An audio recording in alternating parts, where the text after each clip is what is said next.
సిద్ధంగా ఉంచాం వచ్చి చూసుకోరా.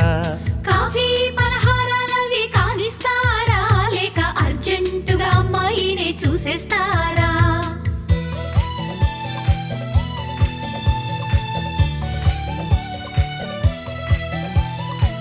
బాబాయ్ కుర్రాడు కాస్త తొందరపడుతున్నాడు, అమ్మాయిని పిలిపించండి.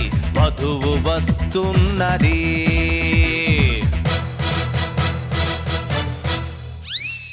వధువు కాదు, అదేదో వింత వస్తువు.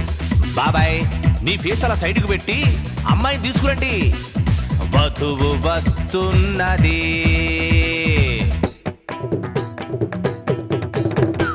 కొంచెం ఏజ్డ్గా ఉన్నట్టుంది. నీ మొహం, ఆవిడ మా పిన్ని. పిన్ని ఆలస్యం చేస్తే మా వాడు ఆడవాళ్ళందరినీ పెళ్లి కూతురు అనుకున్నట్లున్నాడు. అసలు హీరోయిన్ తీసుకురండి అమ్మా.